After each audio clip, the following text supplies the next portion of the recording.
Assalamualaikum warahmatullahi wabarakatuh.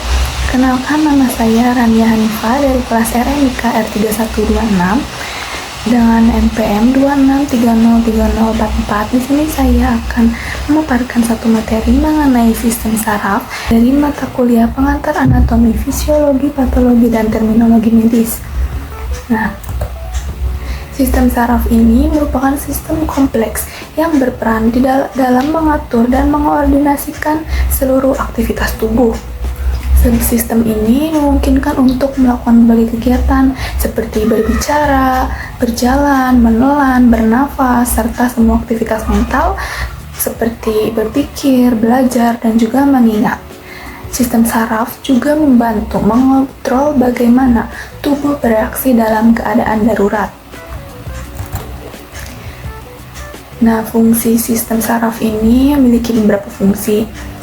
Yang pertama, mengumpulkan informasi dari dalam dan luar tubuh, atau disebut juga dari sistem fungsi sensorik. Lalu yang kedua, mengirimkan informasi ke otak dan sumsum tulang belakang. Yang ketiga, memproses informasi di otak dan sumsum tulang belakang atau fungsi integrasi. Lalu mengirimkan informasi ke otot, kelenjar, dan organ sehingga dapat merespon dengan tepat, yaitu fungsi motorik. Lalu sistem saraf pada manusia terdiri dari otak, sumsum tulang belakang, organ-organ sensorik seperti mata, telinga, dan organ lainnya, dan semua saraf yang menghubungkan organ-organ tersebut dengan seluruh tubuh. Sistem ini bekerja dengan mengambil informasi melalui bagian tubuh atau indera tertentu, memproses informasi tersebut, serta memicu reaksi, seperti membuat otot bergerak, merasakan sakit, atau bernafas. Secara garis besar, terdapat 3 bagian pada sistem saraf pusat manusia. Yang pertama, ada otak. Otak adalah mesin pengendali utama dari segala fungsi tubuh. Organ ini merupakan bagian dalam sistem saraf pusat manusia. Otak terbagi ke dalam beberapa bagian dengan fungsinya masing-masing. Secara umum, bagian otak terdiri dari otak besar, otak kecil, batang otak, serta bagian-bagian otak lainnya. Bagian-bagian ini dilindungi oleh tengkorak dan selaput otak, dan dikelilingi oleh cairan cerebrospinal untuk menghindari terjadinya cedera otak. Yang kedua, ada sumsum tulang belakang.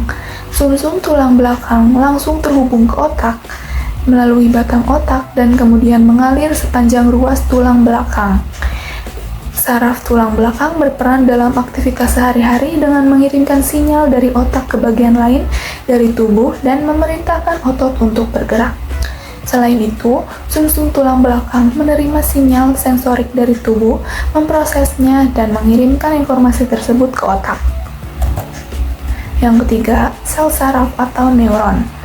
Fungsi sel saraf atau neuron adalah menghantarkan impuls saraf. Berdasarkan fungsinya, neuron terbagi ke dalam 3 jenis, yaitu neuron sensorik yang membawa pesan ke saraf pusat, neuron motorik yang membawa pesan dari saraf pusat, serta interneuron yang menghantarkan pesan di antara neuron sensorik dan motorik di saraf pusat. Setiap neuron atau sel saraf terdiri dari 3 bagian atau struktur dasar. Anatomi neuron, yaitu yang pertama badan sel yang memiliki inti, lalu yang kedua dendrit yang berbentuk seperti cabang dan berfungsi menerima stimulus dan membawa impuls ke badan sel. Yang ketiga akson, yaitu bagian dari sel saraf yang membawa impuls keluar dari badan sel. Akson umumnya dikelilingi oleh mielin, yaitu lapisan padat berlemak yang melindungi saraf dan membantu pesan untuk keluar. Pada saraf tepi, mielin ini diproduksi oleh sel sekuan. Ada juga pembagian sistem saraf. Yang pertama, ada sistem saraf pusat, dan yang kedua, sistem saraf tepi. Keduanya bekerja sama mengatur seluruh aktivitas tubuh. Yang pertama, sistem saraf pusat. Sistem saraf pusat terdiri dari otak dan sumsum tulang belakang, memiliki fungsi menerima informasi atau rangsangan dari semua bagian tubuh, kemudian mengontrol dan mengendalikan informasi tersebut untuk menghasilkan respons tubuh. Informasi atau rangsangan ini termasuk yang berkaitan dengan gerakan seperti bicara atau berjalan, atau gerakan tak sadar seperti berkedip dan bernapas. Ini juga termasuk bentuk informasi lainnya seperti pikiran, persepsi, dan emosi manusia. Yang kedua, sistem saraf tepi. Secara garis besar, fungsi saraf tepi adalah menghubungkan respons sistem saraf pusat ke organ tubuh dan bagian lainnya di tubuh. Saraf ini meluas dari saraf pusat ke area terluar tubuh, sebagai jalur penerimaan dan pengiriman rangsangan dan ke otak. Masing-masing susunan saraf tepi, yaitu somatik dan otonom, memiliki fungsi yang berbeda. Ada fungsi dan bagian-bagian sistem saraf tepi, yakni sistem saraf somatik. Sistem saraf somatik bekerja dengan mengontrol semua hal yang disadari dan secara sadar memengaruhi respon tubuh seperti menggerakkan lengan, kaki, dan bagian tubuh lainnya. Fungsi saraf ini menyampaikan informasi sensorik dari kulit, organ indera, ataupun otot ke sistem saraf pusat. Selain itu, saraf somatik membawa respon keluar dari otak untuk menghasilkan respon berupa gerakan. Sebagai contoh, saat menyentuh termos panas, saraf sensorik membawa informasi ke otak bahwa itu adalah sensasi panas.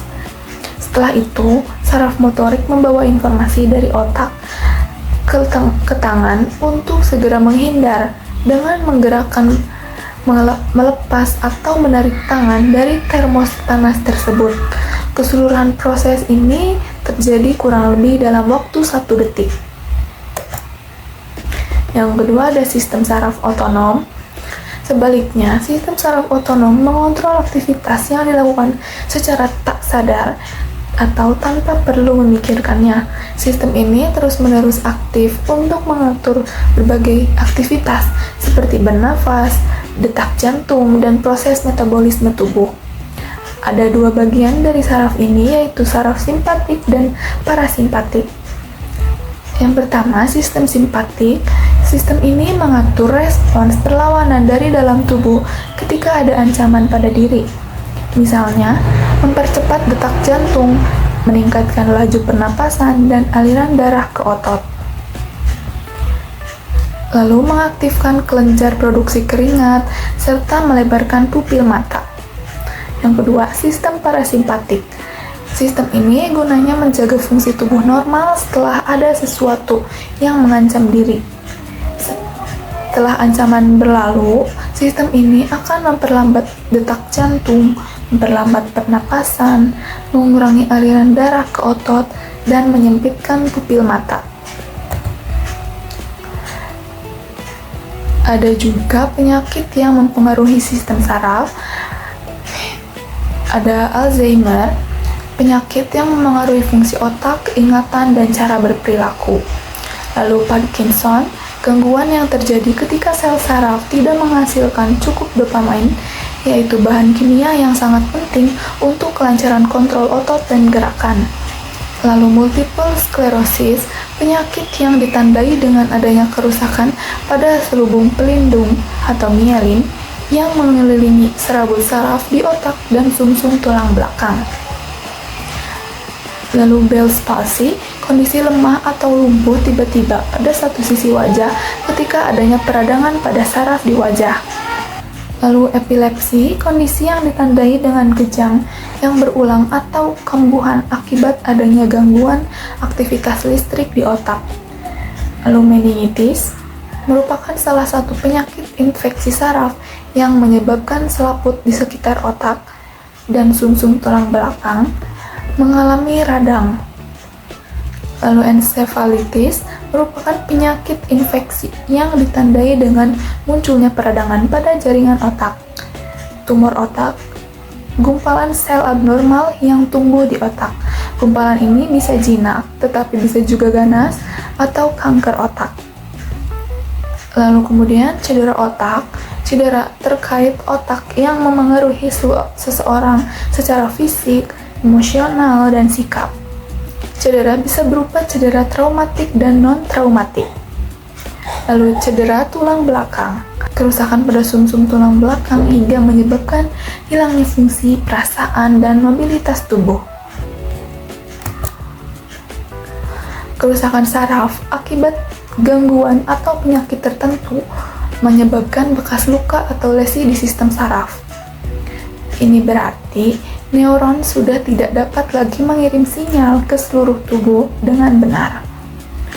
Adapun kondisi ini dapat menimbulkan berbagai gejala atau ciri-ciri, yaitu seperti sakit kepala, penglihatan buram, bagian tubuh tertentu bergetar atau tremor, kelelahan, mati rasa atau kesemutan, hilang ingatan, kehilangan koordinasi tubuh, hilang kekuatan atau melemahnya otot, lalu masalah emosional, perubahan perilaku, serta kejang dan juga cadel.